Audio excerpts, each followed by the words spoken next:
Hello student, तो आज हम पढ़ने वाले थे let us estimate the size of cell. Lecture 1 मैंने इसका ऑलरेडी पोस्ट कर दिया है, आप उसको चेकआउट कर लो, है ना। आज यहाँ से हम लोग पढ़ने वाले थे। चलो, take a transparent ruler with millimetre marking. अब यहाँ से हमें क्या करना है बच्चे कि हमें साइज ऑफ अ सेल निकालना है। एक सेल की साइज़ कैसे निकालते हैं यहाँ से आपको पता चलेगा। तो क्या कह रहा है, टेक अ ट्रांसपेरेंट रूलर। एक ट्रांसपेरेंट रूलर होता है, उसको ले लीजिए और उसका में मार्किंग करना है, ठीक है। Place the ruler on the stage of microscope, focus on it and using the adjustment knob and observe the diameter of the circular field of view through the eyepiece and measure in it है ना। अब क्या कह रहा है कि ruler को कहाँ पे प्लेस करना है, स्टेज ऑफ अ माइक्रोस्कोप, और फोकस करना है इसके एडजस्टेड नॉब को। क्या करना है, इसको एडजस्टमेंट करना है, किसको, नॉब को, और ऑब्जर्व करना है the diameter of the circle field of view through the eyepiece. Eyepiece जो होता है ना बच्चे, मैंने आपको इसके लास्ट वीडियो है उसमें देखना, आई पीस से उसको ऑब्जर्व करना है सर्कुलर फील्ड को, और उसका जो मेजरमेंट लेना है उसको में करना है, ठीक है। अभी आगे मैं आपको बताऊंगी, एकदम क्लियर हो जाएगा। Convert the diameter from to micrometre. उसके डायमीटर को चेंज करना है किसमें, माइक्रोमीटर, ठीक है, से micrometre. Suppose the diameter of the visual field is 5 mm। अब इसको सपोज करना है कि डायमीटर, विजुअल फील्ड का डायमीटर है 5 mm। अब इसको हमें किसमें, माइक्रोमीटर में चेंज करना है। तो माइक्रोमीटर में चेंज करने के लिए 5 × 1000 करेंगे तो 5000 माइक्रोमीटर हो जाएगा। अभी चेंज करना भी बताऊंगी, इसका ये देखो फार्मूला है। Remove the ruler and place on onion peel slide on the stage of a microscope. क्या कह रहा है, फिर रूलर को रिमूव करिए और उसकी जगह पे क्या रखिए, अनियन पील स्लाइड, और on the stage of microscope, microscope के स्टेज पे। Focus on the slide and count the number of cell present along the diameter of the field of view in one straight line. अब क्या कह रहा है, slide को focus करने के लिए और नंबर ऑफ सेल्स, जब अनियन पील रखे हो ना उसके नंबर ऑफ सेल्स को क्या करना है, काउंट करना है along the diameter of field of view in the straight line, ठीक है। Estimate the real size of the cell using the formula. इस फॉर्मूला को यूज करके क्या निकलेगा, एस्टिमेटेड सेल साइज। अब देखो, थोड़ा अभी आपको कन्फ्यूजन हो रहा था, अभी मैं आपको कराऊंगी तो सारा कन्फ्यूजन दूर हो जाएगा, ठीक है। हाँ बच्चे, लास्ट वीडियो में मैंने आपको बताया था कि मैं साथ ही साथ नोट्स भी प्रिपेयर करा, तो फटाफट नोट्स प्रिपेयर करना चालू करो, ठीक है, हर चीज़ क्लियर हो जाएगा। देखो इसमें क्या कह रहा है कि टेक द रूलर। फर्स्ट क्या बात कहा, take the ruler with millimetre, with millimetre, ठीक है, ओके। दूसरी बात इसने क्या कही, मेजर डायामीटर। मेजर क्या करना है, diameter of the field of view, ठीक है बच्चे, ये हो गया। अब थर्ड बात इसने क्या कही, convert the diameter from to micrometre, okay. तो हम क्या करेंगे, कन्वर्ट, इस वीडियो में बने रहो, आपको सब चीज़ क्लियर हो जाएगा। Convert the diameter from millimetre to micrometre, ठीक है। अब ये चेंज करने के बाद फिर उसने क्या कहा कि रिप्लेस द रूलर। बहुत से बच्चों को इसमें कंफ्यूजन रहता है, बट इसके बाद कंफ्यूजन नहीं होगा, है ना। With N onion peel side. अब क्या करना है, रिप्लेस करना है रूलर को किससे, अनियन पील स्लाइड से। नेक्स्ट बात अब क्या कही, count the number of cell across the diameter, ठीक है।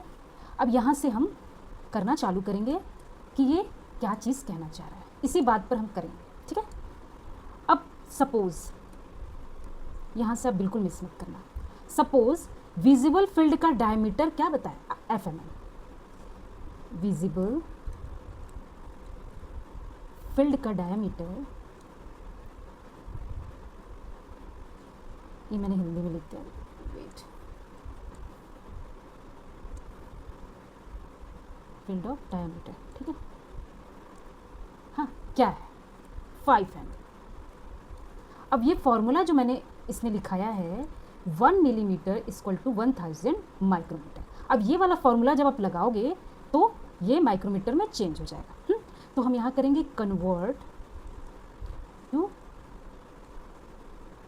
माइक्रोमीटर, ठीक है, ओके, कन्वर्ट टू माइक्रोमीटर।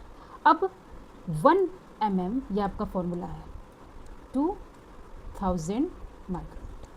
अब इसको आप चेंज करोगे तो ये क्या हो जाएगा 5000 माइक्रोमीटर। क्लियर है ये बात एकदम। अब क्या कहा उसने, नाउ प्लेस अनियन पिल, नाउ प्लेस अनियन पिल स्लाइड। ठीक है, अनियन पिल स्लाइड को प्लेस करें। तो सपोज अनियन पिल स्लाइड में आपको 25 सेल दिखाई पड़े, है ना। Cells are seen along the diameter. ठीक है, ओके, आपको 25 सेल दिखाई पड़े। तो according to formula, so according to formula, अब आप फार्मूला लगाओगे और कौन सा फार्मूला लगाओगे, ये वाला, estimated cell size diameter of the visual field in micro, ये वाला आप लगाओगे। ठीक है, तो जब हम ये वाला लगाते हैं तो फिर क्या होता है, डायमीटर देखो क्या निकाला था हमने, diameter of the visual field micro कितना था 5000 माइक्रोमीटर। ठीक है, अब नंबर ऑफ सेल्स की बात किया तो कितने बच्चे 25, तो कितना हो जाएगा 200 माइक्रोमीटर। ये है हमारा estimated size of onion pill. Clear है, आई थिंक इसके बाद आपको बिल्कुल भी प्रॉब्लम नहीं होगी और सारा कन्फ्यूज़न दूर। एस्टिमेटेड साइज ऑफ अनियन पिल बहुत आसानी से निकल गया, है ना। अब अगर इसका मैग्नीफिकेशन निकालेंगे तो मैग्नीफिकेशन ऑफ माइक्रोस्कोप क्या होगा, आई पीस इंटू ऑब्जेक्टिव लेंस। ठीक है, ये दो चीज़ होती है हमारे माइक्रोस्कोप में। तो अगर इसको निकालोगे आप तो 10x into 10x equal to 100x, तो 200 micrometre cells appear 100 times larger. Clear है, ये बात बिल्कुल क्लियर है। ओके, आगे चलते हैं, यही चीज़ इसमें लिखी हुई है। ठीक है, सपोज 25 सेल, ये मैंने बता दिया। If the estimated size of an onion peel is 200, ये भी मैंने आपको बता दिया, will be 100। This means that a cell with an estimated size of 200 micrometre will appear 100 times larger. ये बात यहाँ पर क्लियर होती है ना, यही चीज़ तो मैंने आपको बताया है, अपीयर 100 टाइम्स लार्जर, है ना बच्चे। ओके, अब देखो दूसरी बात क्या कहता है, Thus, a microscope allows us to see very small structure clearly and is an essential tool for studying the cell structure. Over the years, scientists have improved the microscope by improving its three main features: resolutions, measure of clarity, contrast, the difference in brightness between various. आगे बताती हूँ, मतलब ये क्या कह रहा है कि माइक्रोस्कोप ने हमें क्या किया, अलाउ किया बहुत छोटे छोटे स्ट्रक्चर को क्लियरली दिखाने की, but is an essential tool for studying the cell structure. जो कि जरूरी चीज़ें थी सेल के स्ट्रक्चर के लिए, वो सारे एसेंशियल टूल उनके पास थे। लेकिन फिर ओवर द ईयर धीरे धीरे साइंटिस्ट ने क्या किया, माइक्रोस्कोप में इम्प्रूवमेंट किया, उसके तीन मेन फीचर्स को इम्प्रूवमेंट किया। फर्स्ट उसके रिजोल्यूशन पे इम्प्रूवमेंट किया, कंट्रास्ट पे इम्प्रूवमेंट किया, और आगे देखेंगे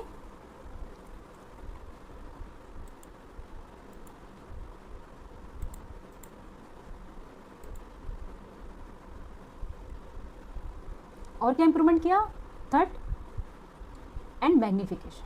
थर्ड क्या किया, magnification. Clear, this improvement have turn microscope into a powerful tool for studying cell. अब ये जो 3 टूल पे उनने काम किया, इस काम करने से ये जो इम्प्रूवमेंट्स हुए, ये माइक्रोस्कोप को इतना पावरफुल टूल बना दिया जिससे सेल्स की स्टडीज बहुत अच्छे तरीके से कर सकते थे ना। You can see a picture of lower surface of calocasia leaf observed under scanning electron microscope। Electron microscope मैंने लास्ट वीडियो में आपको बताया था कि इलेक्ट्रॉन माइक्रोस्कोप में लाइट का यूज़ नहीं करते देखने के लिए, उसका बीम ऑफ इलेक्ट्रॉन का यूज़ करते हैं, और इलेक्ट्रॉन माइक्रोस्कोप बहुत ही क्लियर दिखाता है चीज़ों को। अगर इधर देख लो आप कैलोकेसिया लीफ, जिसको हिंदी में अरबी का पत्ता कहते हैं, घर में पात्रा वगैरह भी बनता है इन सब चीज़ों से, है ना। तो इसको अगर आप इलेक्ट्रॉन माइक्रोस्कोप से देखोगे तो स्टोमेटा तक भी दिख रहा है ना इसके अंदर के। तो आपको ये चीज़ क्लियर हो जाएगी कि इलेक्ट्रॉन माइक्रोस्कोप्स कितनी छोटी से छोटी चीज़ों को हम देख सकते हैं, है ना। अब बात करेंगे स्ट्रक्चर ऑफ अ सेल। अब सबसे इंपॉर्टेंट चीज़ों पर हम आ रहे हैं। You have learn that cells are organized into a specialized tissues, organ and collectively perform specific functions. आपने लर्न किया कि सेल्स क्या होता है, ऑर्गेनाइज्ड होता है इनटू स्पेशलाइज्ड टिश्यूज़, जो इसके अलग अलग टिश्यूज़ होते हैं, जैसे मसल टिश्यूज़ हो गए, और भी अभी आगे पढ़ोगे ढेर सारे टिश्यूज़ होते हैं, उसमें स्पेशलाइज्ड होते हैं, एंड ऑर्गन्स में भी, and collectively perform specific function. देखो अब जब वो ऑर्गन्स, मैंने आपको बताया था, जब ऑर्गन से जब ऑर्गन सिस्टम बन जाता है ना, तो उसमें बहुत सारी चीज़ें क्या होती हैं, कलेक्टिवली परफॉर्म करती है ना, वही बात कहने की चाहिए. For this cells to function as units, इन सब चीज़ों के लिए सेल्स को क्या करना पड़ता है, बहुत ही एक साथ मिलकर यूनिट में काम करना पड़ता है ना. They must be able to interact with one other with their surroundings, तो इसके लिए उनको एक दूसरे से बात करना पड़ता है. जैसे सपोज एक ऑर्गन की बात करते हैं. अब एक ऑर्गन किस चीज़ से मिला, सेल से मिलकर बना ना, ये सेल है, सेल से बना टिश्यू, टिश्यू से बना ऑर्गन. अब एक सेल से जब ऑर्गन बना तो कई सारे सेल मिलकर इस ऑर्गन को बनाए होंगे. तो ये कहना चाह रहा है कि तो इस ऑर्गन्स को काम करने के लिए सेल्स का काम करना जरूरी होता है, क्योंकि जब इंडिविजुअली सेल्स काम करती है तो एक ऑर्गन्स काम करता है. तो ये क्या कह रहा है कि सेल्स को काम कलेक्टिवली काम करने के लिए एक दूसरे से बात करना जरूरी होता है. जैसे सपोज आप क्लासरूम में बैठते हो तो आप एक दूसरे से बात करते हो, फिर जाके क्लास 9th का क्लास बनता है, क्योंकि बहुत सारे स्टूडेंट्स को मिला के, है ना. तो एक दूसरे से बात करने के लिए, या एक टीम है उसमें बात करने के लिए आप कैसे करोगे, है ना. तो ये चीज़ कह रहा है. तो उनको अपने सेल की जो बाउंड्री होती है, सेल्स का जो बाहरी स्ट्रक्चर होता है, उसके लिए वो एक दूसरे से बात करना पड़ेगा. कैसे बात करेंगे, यहाँ बात तो नहीं करेंगे ना ये, लेकिन एक दूसरे के साथ मिलकर काम करते हैं. Where substance move between the cells and their external environment, जिसके लिए इनको एक दूसरे से क्या होना, इंटर एक्सचेंज करना पड़ेगा, लेना देना, लेन देन करनी पड़ेगी ना. Even single cell organism exchange material and respond to their environmental through cells membrane. Even जो सिंगल सेल्ड ऑर्गेनिजम्स होते हैं ना, वो भी एक दूसरे से मटेरियल एक्सचेंज करते हैं और respond to their environment through the cell membrane, और इन्वायरमेंटल में रिस्पॉन्ड करते हैं थ्रू द सेल मेम्ब्रेन के थ्रू, है ना. ये बातें कहना चाह रहा है. ओके, सेल मेम्ब्रेन को भी देख लेते हैं, उसके बाद एक ही साथ मैं आपको करा देती हूँ. Cell membrane, the universal feature of the cell. अब सेल मेम्ब्रेन है क्या बच्चे, सपोज ये सेल है, सेल का बाहरी आउटर लेयर क्या कहलाता है, सेल मेम्ब्रेन या प्लाज्मा मेम्ब्रेन. इसको सेल मेम्ब्रेन भी कहते हैं और प्लाज्मा मेम्ब्रेन भी कहते हैं. तो जब मैं सीएम लिखूँ तो आप समझ जाना सेल मेम्ब्रेन की बात हो रही है, पीएम लिखूँ तो प्लाज्मा मेम्ब्रेन की बात होती है. दोनों एक ही है ना, तो पीएम भी लिख सकते हैं, सीएम भी लिख सकते हैं. तो ये आउटर लेयर की बात हो रही है. क्यों पहले आउटर लेयर की बात हो रही है, क्योंकि बच्चे कई सारे सेल जब मिलकर चीज़ों को बनाते हैं तो ये इंटर एक्सचेंज किससे करते हैं, अपने सेल मेम्ब्रेन से ही करते हैं. क्योंकि सेल मेम्ब्रेन को क्या कहते हैं बच्चे, गेट कीपर. हर सोसाइटी के बाहर एक गेट कीपर होता है ना, उसी तरह होता है cell membrane, as a gate keeper का काम करता है. यही डिसाइड करता है कि सेल के अंदर क्या जाएगा और सेल के बाहर क्या जाएगा. तो कितना इंपॉर्टेंट ये सेल का स्ट्रक्चर है ना. तो इसको देखेंगे, the cell membrane is a thin boundary that surrounds a cell, है ना, ये बात बता दी. एंड प्रोटेक्ट इट कंटेंट्स, ये क्या करता है, इसके कंटेंट को भी ये प्रोटेक्ट करता है. It defines the individuality of cell and is also called the plasma membrane. Okay, ये क्या करता है, सेल की इंडिविजुअलिटी को डिफाइन करता है और इसको प्लाज्मा मेम्ब्रेन भी कहते हैं. The cell membrane is selectively permeable. अब ये सिलेक्टिवली परमिएबल क्या होता है, मैं अभी आपको बताती हूँ. Which mean it allows some substances to pass through it by blocking other. मतलब कि ये ऐसी चीज़ों को ही अंदर आने देता है जो इसके लिए ज़रूरी होता है, जो ये अलाउ करता है. जिस चीज़ को ये अलाउ नहीं करता वो चीज़ अंदर नहीं आती है, ब्लॉक हो जाए. You must have learned how oxygen and carbon dioxide move across the membrane of alveoli in the lungs. How does the structure of cell membrane in the cells of alveoli control the movement of substance across? Grade 7 में आप chapter 9 में आपने ये पढ़ा है कि oxygen और carbon dioxide किस तरह से मेम्ब्रेन से इंटर एक्सचेंज करते हैं और किस तरह से एल्वेलाई इन द लंग्स, ये सारी चीज़ें आपने पढ़ी. How does the structure of a cell membrane in the cells of alveoli control the movement of substance. लेकिन मैं ये मान के चल रही हूँ कि आपको ये नहीं आता, इस क्लास 7 की बातें हो सकता है भूल जाओ, लेकिन मैं आपको सारी चीज़ें बताऊँगी, है ना बच्चे. चलो तो देखो, हम बात करेंगे सेल मेम्ब्रेन की, ठीक है. सेल मेम्ब्रेन की बात कर रहे हैं, तो सेल मेम्ब्रेन में हम क्या लिखेंगे, नोट डाउन करिए. It is outer layer of the cell, है ना, it is outer layer of the cell. Okay, बात बिल्कुल क्लियर है. दूसरी, इट प्रोटेक्ट्स द सेल. इस सेल को क्या करता है, प्रोटेक्ट करता है। तीसरी बात क्या हो गई, it is also called plasma membrane, है ना, प्लाज्मा मेम्ब्रेन। ओके, थर्ड बात, ये क्या होती है, selective permeable, very very important. Selective permeable हमेशा एग्जाम में आता है, वेरी वेरी इंपॉर्टेंट, है ना, इंपॉर्टेंट, ठीक है, इसको भूलना नहीं है। अब सिलेक्टिव परमिएबल का मतलब क्या हुआ कि ये यहाँ मैं गेट कीपर लिख दूंगी तो आपको क्लियर हो जाएगा। ये अलाउ करता है ना, यहाँ पे अगर लिखना हो तो लिख लो, इट कंट्रोल, है ना, एक्सचेंज ऑफ मटेरियल। यहाँ से आपको क्लियर रहेगा, भूलोगे नहीं। देखो, नोट्स बनाने के कई तरीके होते हैं, बच्चे पोथी भी लिख देते हैं। पोथी लिखने का मतलब नहीं है, स्कूल में आपको लिखाते हैं प्रॉपर्ली। यहाँ से पढ़ने का मतलब क्या हुआ कि आप इस तरह का जब बनाओगे जिसको आप पढ़ोगे तो फटाफट आपको याद हो जाएगा किसमें हमने क्या क्या पढ़ा और इंपॉर्टेंट टॉपिक्स क्या है, यही होता है, ठीक है। ये क्या करता है, O2 और CO2 का ना enter and exit, enter and exit due to diffusion. अब देखो, डिफ्यूज़न के थ्रू क्या एंटर होता है और क्या एग्जिट होता है ना, डिफ्यूज़न के थ्रू होता है। अभी मैं आपको ये चीज़ समझा दूँगी, आपको एकदम अच्छे से क्लियर हो जाएगा। देखो समझो, यहाँ आपको क्या बताया कि आपने पढ़ा था कि ऑक्सीजन और कार्बन डाइऑक्साइड कैसे इंटर एक्सचेंज करते हैं। एक चीज़ आप बताओ कि डिफ्यूज़न क्या होता है, व्हाट इज़ डिफ्यूज़न। डिफ्यूज़न वो चीज़ होता है जो मटेरियल क्या होती है, हायर कॉन्सेंट्रेशन से लोअर कॉन्सेंट्रेशन की तरफ जाती है। कोई भी चीज़ जब हायर कॉन्सेंट्रेशन से लोअर कॉन्सेंट्रेशन की तरफ जाती है तो उसको हम डिफ्यूज़न कहते हैं। जैसे आपका परफ्यूम हो गया, एग्जाम्पल में परफ्यूम हो गया, दूसरा टी, जब आप चाय बनाते हो वो हो गया, और ऑक्सीजन का आना, CO2 का बाहर जाना, ये सब चीज़ें क्या डिफ्यूज़न है, एग्जाम्पल में लिख लो, ठीक है। अब यहाँ पे कैसे होगा आपका डिफ्यूज़न, ऑक्सीजन। अब देखो, बाहरी आउट अगर बात करें, बाहर में क्या है, ऑक्सीजन ज़्यादा है, ठीक है। तो एल्वलाई में जब जाएगी चीज़, सपोज ये एल्वलाई है, ठीक है, ये एल्वलाई, बाहर ऑक्सीजन ज़्यादा है, हायर कॉन्सेंट्रेशन, ठीक है, हायर है, मैं लिख दूंगी, आप समझो।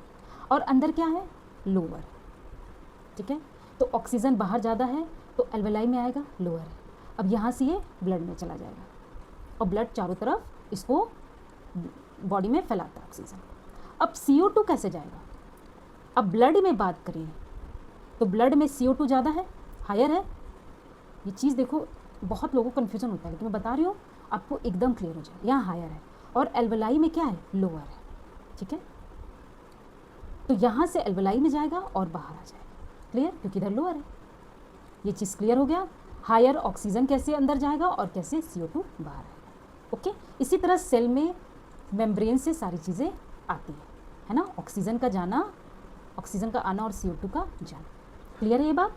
ये होता है इसके आउटर मेम्ब्रेन पर, ये काम होता है सिलेक्टिव मेम्ब्रेन के, ऑक्सीजन और कार्बन डाइऑक्साइड को ये आने जाने देता है ना। अब देखो, ये आपको बिल्कुल क्लियर होगी। आगे चलते हैं, एक्टिविटी कुछ करना है, ठीक है। With the help of a kitchen knife carefully cut a potato into 2 pieces of रफली इक्वल साइज। आपको 2 बीकर लेना है, ठीक है, बीकर A और बीकर B। उसमें आपको क्या कह रहा है, पोटैटो कट करिए इक्वल साइज में, फिर बीकर 1 में और बीकर 2 में रख लीजिए। लेकिन अभी देखिए, अभी पानी में कुछ करना है ऐसा। Measure and record the initial weight of the both the pieces using a weighing balance. Weighing balance में आपको इसका एक्चुअल वेट ले लेना है बीकर में डालने से पहले। Put 1 piece of potato in beaker A with plain water. एक जो पोटैटो है उसको बीकर A में डालना है, लेकिन इसमें कैसा पानी रहेगा, plain water. But the other piece of a potato in beaker B with 20% salt और शुगर सोल्यूशन। इसमें 20% सॉल्ट या शुगर का सोल्यूशन होगा, इसमें आपको डालना है। Then leave them undisturbed for about an hour or until you notice a visible change in the size of a potato. इसको 1 घंटे के लिए आपको छोड़ देना है। फिर क्या करोगे, आप इसके साइज में कुछ चेंजेस देखोगे 1 घंटे के बाद। Measure and record the final weight of each piece, then आपको इसका फाइनल वेट मेजर करना है। Calculate the difference between the initial and their final weight, अब उसको कैलकुलेट करिए जो आपने इनिशियल वेट लिया था, फिर बाद में जब उसको निकाला तो उसके वेट को आप कैलकुलेट करके ऑब्जर्व करोगे। What do you observe, you may observe कि पोटैटो ए का यानी बीकर ए का जो पोटैटो था फूल गया, स्वेल, और बीकर बी का पोटैटो कैसा हो गया, श्रिंक हो गया। ऐसा क्यों हुआ है ना, ये अभी जानेंगे, है ना। देखो क्या हुआ, what do you infer, what do you expect in the terms of a change in their weight. अब देखिए, कैलकुलेट करिए और इसका इंफॉर्मेशन निकालिए कि ऐसा क्या हुआ है ना कि इसमें चेंजेस हो गए इसके वेट में। The weight of a potato piece in beaker A has increased, A का बीकर में जो रखा था अब तो पोटैटो उसका इंक्रीज हो गया, while the weight of a potato piece in beaker B has decreased हो गया। This happens because of the cell membrane, ये क्यों हुआ, सेल मेम्ब्रेन के लिए, क्योंकि इसने क्या किया, water allow water to move in and out of the cell but not sugar और सॉल्ट मॉलिक्यूल। इससे एक बात क्लियर हो गई कि इसने क्या अलाउ किया, इट अलाउ, है ना, इट अलाउज वाटर ओनली, है ना, इसने वाटर को अलाउ किया, सॉल्ट और शुगर को नहीं। Water moves from an area with more water and less solid to an area with less water and more solid until the concentration in the two areas become equal। अब देखो क्या कह रहा है, water moves from area with more water to less solid। water क्या होता है, जहाँ ज़्यादा होता है वो मूव करता रहता है लेस सॉलिड, मतलब कि जहाँ पानी की मात्रा कम होती है, यानी कि लेस सॉल्यूट है ना, ये कॉन्सेंट्रेशन सॉल्यूशन तक जब तक हो नहीं जाता है तब तक वाटर क्या होता है, मूव करता रहता है। वाटर तब तक मूव करता रहता है जब तक वो जो सॉल्यूट है वो कॉन्सेंट्रेशन सॉल्यूशन जब नहीं बन जाता, ठीक है। अब क्या कह रहा है, this movement of water through a selective permeable membrane is called osmosis. अब देखो, बहुत बच्चों को ऑस्मोसिस और डिफ्यूजन में कन्फ्यूज़न होता है, बट यहाँ पे आपको क्लियर कर दूँगी मैं। देखो अब ये जो प्रक्रिया, ये जो प्रोसेस हो रहा है, ये सिलेक्टिव परमिएबल के थ्रू हो रहा है, जो सेल का सिलेक्टिव परमिएबल आउटर मेम्ब्रेन होता है ना, उसके थ्रू होता है। इसको हम ऑस्मोसिस कहते हैं। ऑस्मोसिस क्या होता है, वाटर मूव करता रहता है, कब तक, जब तक उसका सोल्यूशन कॉन्सेंट्रेशन नहीं हो जाता, यानी सपोज कोई लेस सोल्यूट है ना, वो जब तक कॉन्सेंट्रेशन सोल्यूट नहीं बन जाता तब तक ये वाटर इसका मूव होता रहता है, इसको हम ऑस्मोसिस कहते हैं। अभी ऑस्मोसिस और मैं आगे क्लियर कर दूँ। You have learn in activity 7.8 dye spreading in water and 7.9 fragrance spreading in the air in grade 8 that particles of matter intermix due to a difference in their concentration also called a concentration gradient। ठीक है, ये सारी चीज़ अभी आपको clear हो जाएंगी। Diffusion is the net movement of particles from a higher to lower concentration which occurs even without a membrane. Osmosis is the diffusion of water across a selective permeable membrane in water from the soil enters root cell by this process of osmosis। अब कहोगे बाप रे ma'am इतनी बात हो गई, सारा confusion हो गया। कुछ कन्फ्यूज़न नहीं होगा, चलो मैं भी क्लियर करती हूँ। लेकिन इससे पहले मैं आपको बता दूँ कि पोटैटो स्वेल कैसे हुआ और पोटैटो श्रिंक कैसे हुआ, है ना। तो पहले हम प्लेन वाटर की बात कर रहे हैं। प्लेन वाटर में हमने पोटैटो को रखा था, तो क्या हुआ, पोटैटो स्वेल हो गया। ये कैसे हुआ, देखो जब प्लेन वाटर में हमने पोटैटो को डाला तो उसमें क्या था, वाटर ज़्यादा था, वाटर ज़्यादा था ना, मोर वाटर। अब वाटर ज़्यादा था तो क्या हुआ, मोर वाटर आउटसाइड और पोटैटो में वाटर कम था। तो मैंने जैसे बताया कि जहाँ ज़्यादा वाटर होता है वो मूव करता है लेस वाटर की तरफ, ठीक है। तो बाहर जब आप इसको ऐसे लिखोगे, मोर वाटर आउटसाइड, ठीक है, ओके। अब less water in inside, less water in potato, आपको क्लियर हो जाएगा। जब ऐसा हुआ तो वाटर क्या हुआ, मूव किया, है ना, वाटर मूव। ऐसे ही बनाना ताकि आप जब इसको अपने नोट्स को देखोगे तो आपको याद आ जाए। तो क्या हो गया, ऑस्मोसिस का क्रिया हुआ, प्रोसेस हुआ और पोटैटो किसमें, अरे वाटर किसमें गया, पोटैटो में। तो पोटैटो क्या हो गया, स्वेल। क्लियर एकदम। अब दूसरे में श्रिंक कैसे हो गया, है ना, बीकर बी में जब हमने डाला तो उसमें हमने क्या किया था, सॉल्ट और शुगर का सोल्यूशन डाला था। इसको ऐसे कर देती हूँ, आप समझो, है ना, शॉर्ट में ऐसे लिखा जाता है। तो क्या हो गया, पोटैटो श्रिंक हो गया था। क्लियर। अब इसका मतलब क्या हुआ, अब देखो सॉल्ट और शुगर का जब सोल्यूशन था, यानी किसी वाटर में आप सॉल्ट और शुगर को मिला दोगे तो उसमें वाटर क्या हो जाएगा, लेस हो जाएगा, लेस वाटर, ठीक है। पोटैटो के अंदर क्या हो गया, वाटर ज़्यादा हो गया, तो आप ऐसे लिखोगे मोर वाटर इनसाइड पोटैटो, ठीक है।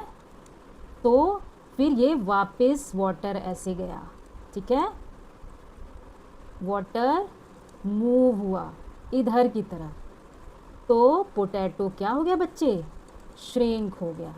क्लियर है ना, कितना क्लियर तरीके से बताया आपको। अब इसके बाद हम लोग थोड़ा सा देख लेते हैं, आपको डिफ्यूज़न और ऑस्मोसिस में प्रॉब्लम होती है, तो एक तरफ हम डिफ्यूज़न लिखेंगे, दूसरी तरफ लिखेंगे ऑस्मोसिस, ठीक है।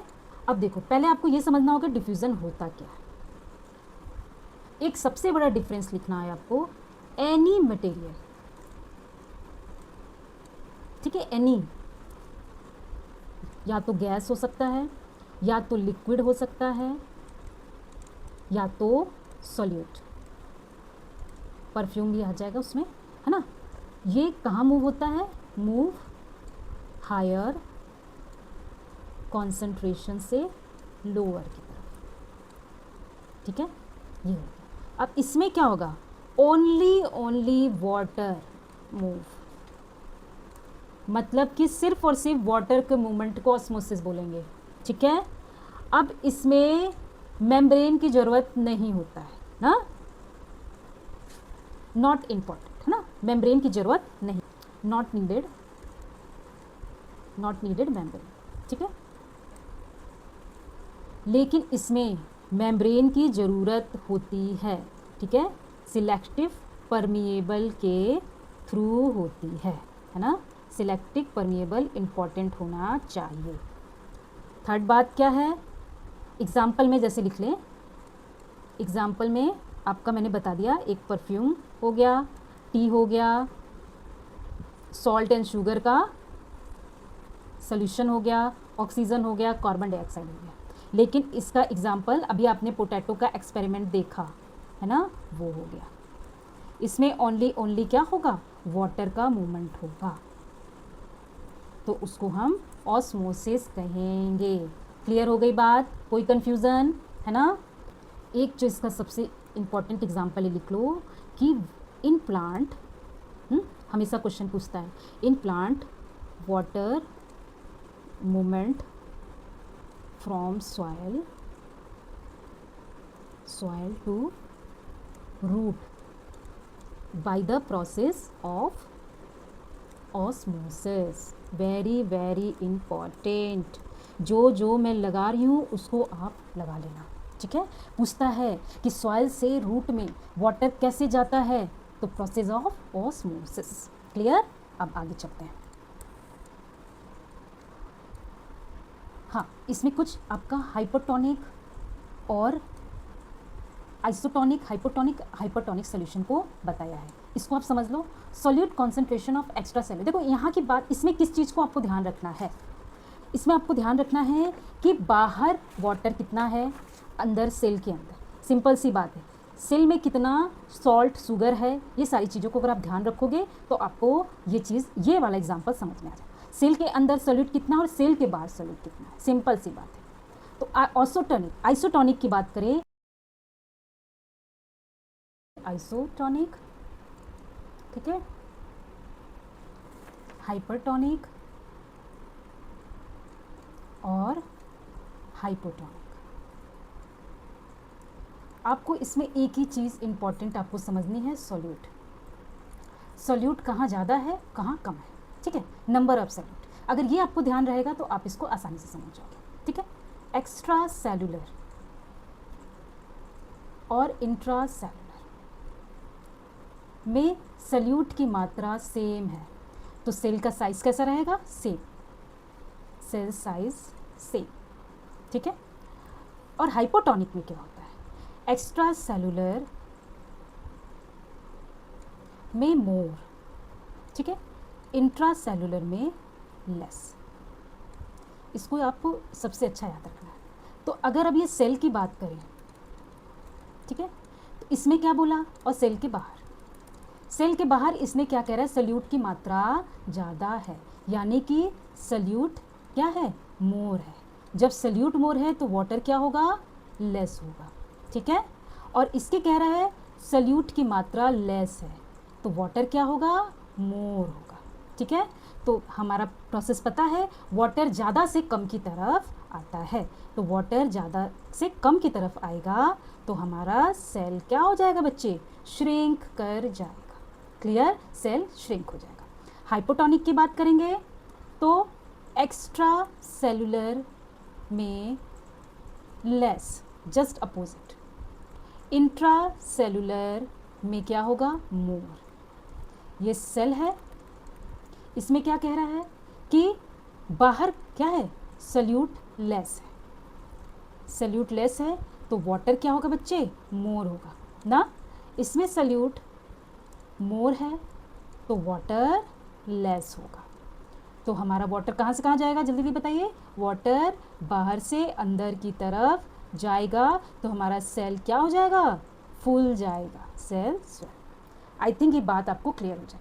बहुत बच्चों को इसमें प्रॉब्लम होती है कि बच्चे मैम हाइसोटोनिक क्या होता है, हाइपोटोनिक क्या होता है। आज के बाद इसमें आपको प्रॉब्लम नहीं होगी, है ना। ये हाइपोटोनिक है, इसको आप थोड़ा स्पेलिंग से कर लेना, हाइपोटोनिक हाइपोटोनिक हाइपोटोनिक, ठीक है। आई थिंक आपको ये समझ में आए। तो आपको ये वीडियो अच्छा लगा हो तो please like share and subscribe जरूर करिए, इससे हमारा मोटिवेशन और बढ़ता है ताकि हम और अच्छी अच्छी वीडियो आप तक ला सकें, ठीक है। और जो मैं नेक्स्ट वीडियो अपलोड करूँगी तो वो आपको टाइम पर मिल जाएगा। Thank you so much.